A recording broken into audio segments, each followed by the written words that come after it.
Welcome student. Today हम करने जा रहे हैं हमारा next topic vector space isomorphism. इससे पहले हमने क्या किया था,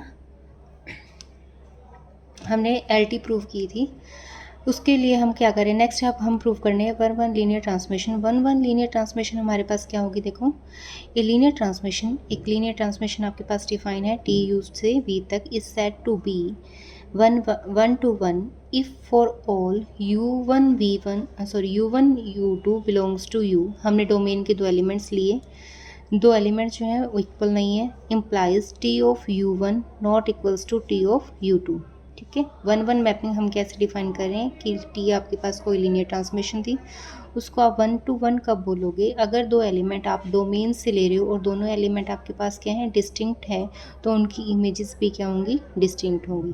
अब एलिमेंट हमारे पास क्या है, u1 not equals to u2, तो ये जो t है t of u1 not equals to t of u2, ये इसकी इमेज का काम कर रही है। ठीक है, जैसे हमने यहाँ पे डिफाइन किया है, ये कोई फंक्शन था, ये कोई मैपिंग हम डिफाइन कर रहे थे u से v तक। u1 आपके पास जो है उसका रिजल्ट v पे क्या आ रहा है, t of u1। Similarly u2 का जो रिजल्ट है वो यहाँ पे v पे क्या आ रहा है, t ऑफ u2। तो इस मैपिंग को आप क्या बोलोगे, वन टू वन मैपिंग। और अगर यहाँ पे क्या आ जाए कि दो एलिमेंट की क्या है, इमेज सेम आ जाए, यहाँ पे हम क्या बोल रहे हैं कि टी ऑफ u1 किसके इक्वल है, टी ऑफ u2 के इक्वल है, तो इस मैपिंग को हम वन टू वन नहीं बोल सकते। यहाँ पे हमारे पास क्या होना चाहिए कि अगर एलिमेंट डिस्टिंक्ट है तो उनकी इमेजेस भी क्या होनी चाहिए, डिस्टिंक्ट होने चाहिए। सिमिलरली एक डेफिनेशन और है वन टू वन मैपिंग के लिए, T is one to one mapping if for all u1 u2 belongs to u implies, क्या रिजल्ट है कि T ऑफ u1 किसके इक्वल होगा, T ऑफ u2 के इक्वल होगा, implies u1 equals to u2। अगर दोनों की इमेजेस अगर हम इक्वल लेके चल रहे हैं तो दोनों एलिमेंट भी क्या होंगे, इक्वल होंगे। सेम कंडीशन हुई है कि एलिमेंट हमने किस में से लेके चलने हैं, डोमेन की एलिमेंट होंगे। ठीक है, if T of u1 and T of u2 are distinct whenever u1 and u2 are distinct, अगर ये दोनों डिस्टिंक्ट हैं, ठीक है, तो एलिमेंट भी क्या होंगे, डिस्टिंक्ट होंगे। तो वन वन मैपिंग के लिए हमें क्या चेक करना है, सिर्फ हमें ये कंडीशन चेक करनी है कि अगर आप इन दो कंडीशंस के अकॉर्डिंग लेके चल रहे हो, फर्स्ट कंडीशन के अकॉर्डिंग कि अगर एलिमेंट इक्वल नहीं है तो उनकी इमेजेस भी इक्वल नहीं होंगी। ठीक है, नेक्स्ट हमारे पास है इसी में जो वन वन मैपिंग होगी, लीनियर ट्रांसमिशन जो होगी, उसे हम क्या बोल देते हैं, इंजेक्टिव लीनियर ट्रांसमिशन। फिर हमारे पास है onto linear transmission. Onto linear transmission में हम क्या करें, देखो a linear transmission T is said to be onto if for each v belongs to v there exist at least one u belongs to u such that T of u किसके equal होगा, v के equal होगा। ठीक है, on to में हम क्या करेंगे कि कोई लीनियर ट्रांसमिशन हम लेके चलें, उसको हम ऑन टू कब बोलेंगे कि अगर हम वी एलिमेंट वी में से उठा रहे हैं, कोडोमेन का अगर एलिमेंट लेके चलें तो उसके लिए एटलीस्ट वन यू होगा जो इस कंडीशन को क्या करेगा, ट्रू करेगा, T of u equals to v. और ऑन टू मैपिंग को हम क्या बोल रहे हैं, सर्जेक्टिव लीनियर ट्रांसमिशन। नेक्स्ट हमारे पास डेफिनेशन है वेक्टर स्पेस आइसोमॉर्फिज्म।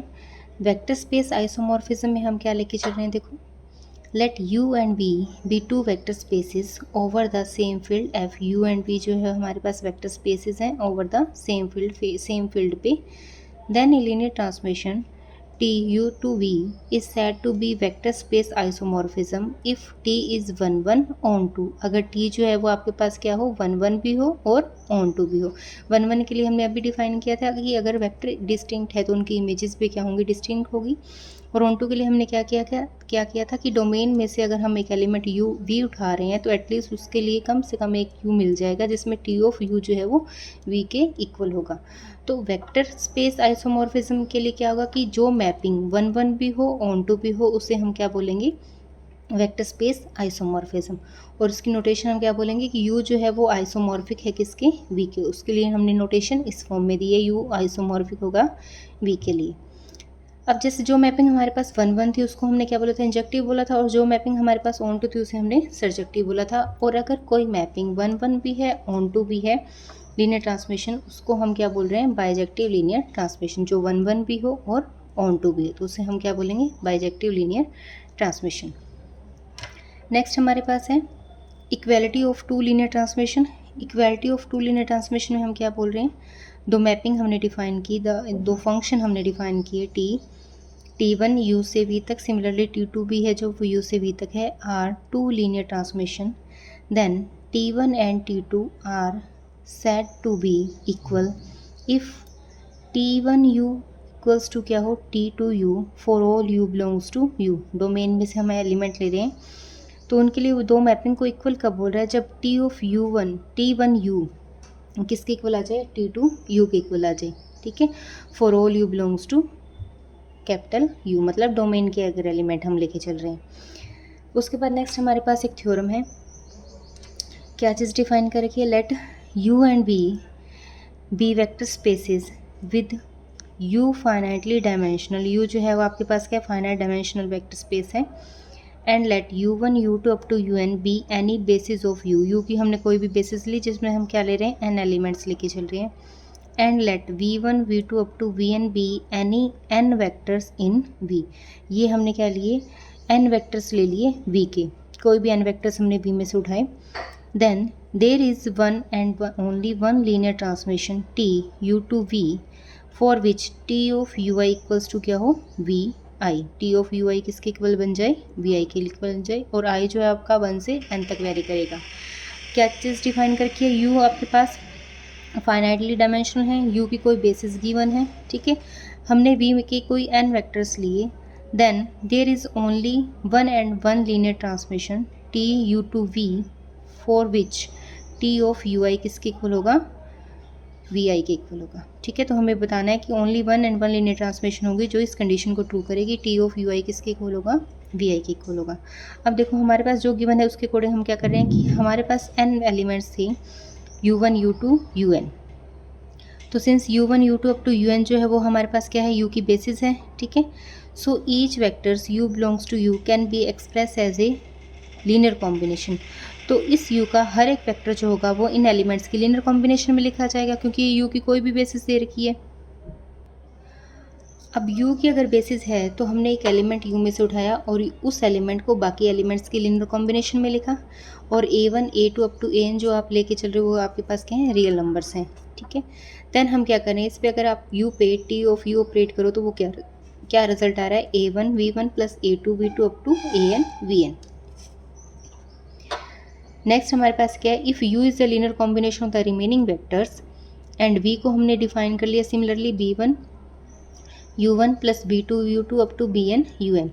ये दो लीनियर कॉम्बिनेशंस आपने डिफाइन की जो किस में से ले ली, हमने U में से ले ली। देन हम जो हमारे पास LT प्रूव करने के लिए का रिजल्ट है उसमें इन कंडीशंस को पुट करेंगे, then T of AU plus BV जो है वो किसके इक्वल होगा, T ऑफ A U का रिजल्ट हमारे पास क्या है, A1 U1 plus A2 U2 plus up to AN UN, ठीक है। सिमिलरली B इंटू फिर हम V का रिजल्ट पुट करेंगे, V हमने क्या डिफाइन किया था, B1 U1 B2 U2 up to BN UN।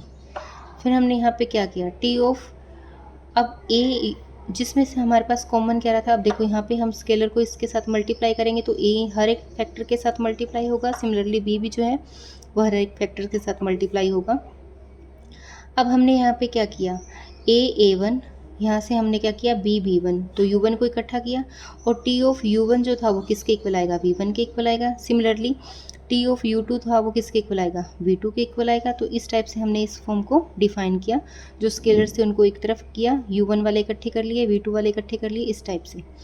फिर नेक्स्ट में हमने क्या किया, अब यहाँ से हमने क्या किया, अगेन A को अलग किया, A1 V1। सिमिलरली फिर यहाँ से फर्स्ट वाले टर्म्स को उठा लिया जिसमें से A कॉमन आ रहा था, वो कॉमन करके हमने इसे B1 V2 up to VN की फॉर्म में लिखा। सिमिलरली यहाँ पे नेक्स्ट ब्रैकेट जो थी वो B के लिए सॉल्व कर ली, वो B को भी बाहर लिख लिया। अब ये जो टर्म थी ये हमने किसके इक्वल डिफाइन की थी, U के इक्वल डिफाइन की थी, ठीक है। सिमिलरली ये टर्म जो थी वो किसके इक्वल आ जाएगी, B के इक्वल आ जाएगी। अगर आप इस पर T ऑपरेट कर दोगे तो रिजल्ट किसके इक्वल था, T ऑफ U इसके इक्वल बन रहा था। तो ये आपके पास क्या कंडीशन आ जाएगी, T ऑफ U जो था वो उसका रिजल्ट क्या था, A1 V1 plus A2 V2 up to AN VN। तो हमने यहाँ पे पुट कर दिया इस फॉर्म को, A बाहर, इस पूरी फॉर्म को क्या किया, T ऑफ U का रिजल्ट पुट किया। सिमिलरली B बाहर, इसको हमने क्या पुट कर दिया, T ऑफ B। तो ये लीनियर ट्रांसमिशन की कंडीशन होल्ड कर गया। Therefore T is a linear transmission and for each I के लिए अगर हम डिफाइन करें तो T ऑफ UI को हम कैसे डिफाइन कर रहे हैं, T of 0u1 plus 0u2। अब सिर्फ ui के कोफिशेंट को हमने क्या कर लिया, 1 रिप्रेजेंट कर लिया, बाकी सारे एलिमेंट्स को क्या कर दिया, 0। ui से पहले वाला कोफिशेंट्स भी क्या बनेगा, u of n i minus 1, 0 coefficient इसके लिए। सिमिलरली लास्ट में क्या आ जाएगा, un के लिए इंटू 0। तो टी ऑफ यू आई जो था वो हमारे पास ओनली एक ही एलिमेंट को लेके चलेगा, और टी ऑफ यू ये हमारे पास लीनियर कॉम्बिनेशन बन रही है, ठीक है। और टी ऑफ यू की जो कॉम्बिनेशन थी वो किसके इक्वल थी, a1 b1 a2 b2 up to an bn की इक्वल थी, ठीक है। तो सिर्फ यहाँ पे हमारे पास जो यू आई वाला कोफिशिएंट था वही बचेगा, वो सिर्फ क्या बचेगा आपके पास, 1 इंटू वी आई। बाकी सारे कोफिशिएंट के साथ हमने स्केलर्स 0 यूज़ किए। तो टी ऑफ यू आई जो था वो किसके इक्वल आ गया, वी आई के इक्वल आ गया, ठीक है। तो हमने यही प्रूव करना था। अब इसकी यूनिकनेस के लिए हम क्या लेके चलेंगे, देखो यूनिकनेस प्रूव करने के लिए T is the only linear transmission from U to V। T आपके पास एक ऐसी लीनियर ट्रांसमिशन है U से V तक जो इस कंडीशन को होल्ड कर रही है, ओनली वन ट्रांसमिशन, ठीक है। हम सपोज करते हैं कि T डैश जो है वो अगेन U टू V एक अनदर लीनियर ट्रांसमिशन है जो T डैश यू आई किसके इक्वल होगा, वी आई के इक्वल होगा, और आई जो आपका 1 से n तक वेरी हो रहा है। उसके लिए हम क्या डिफाइन करें कि अगर हम एलिमेंट किस में से लेके चलें, U में से लेके चलें, तो इस U में से जो एलिमेंट हम उठाएंगे उसको हम लीनियर कॉम्बिनेशन में लिखेंगे। सिमिलरली T डैश U किसके इक्वल होगा, T डैश U का रिजल्ट हमारे पास क्या था, a1 u1 plus a2 u2 up to an un। तो हमने यहाँ पे पुट किया, जो लीनियर ट्रांसमिशन की प्रॉपर्टी थी, स्केलर्स बाहर आ जाएंगे और T डैश जो है वो हर एक एलिमेंट के साथ ऑपरेट हो जाएगा। तो यहाँ पे हमारे पास क्या रिजल्ट आएगा, a1 बाहर T dash u1 plus a2 T dash u2 plus up to an T dash un बाहर, ठीक है। और T डैश ui हमने डिफाइन कर ही रखा था। अगर हम यहाँ पे i को 1 पुट करते हैं तो रिजल्ट क्या आएगा, v1। तो इसका मतलब T डैश u1 किसके इक्वल आ गया, v1। Similarly T dash u2 i को जब हम 2 पुट करेंगे तो वो किसके इक्वल आ जाएगा, v2 के इक्वल आ जाएगा। और a1 v1 plus a2 v2 up to an vn का जो रिजल्ट था वो हमारे पास क्या बन रहा था, T ऑफ ui। तो यहाँ से हमने प्रूव कर दिया। अब T डैश u जो था वो किसके इक्वल आ गया, T ऑफ u के इक्वल आ गया। इसका मतलब हम मैपिंग कोई और लेके चले थे, लेकिन प्रूव हम क्या कर रहे हैं, T के इक्वल ही प्रूव कर रहे हैं। तो ये इस मैपिंग की यूनिकनेस को प्रूव कर गया। तो यहाँ तक हमारे पास जो है फर्स्ट रिजल्ट प्रूव हो गया कि अगर आपके पास क्या दे रखा है, कोई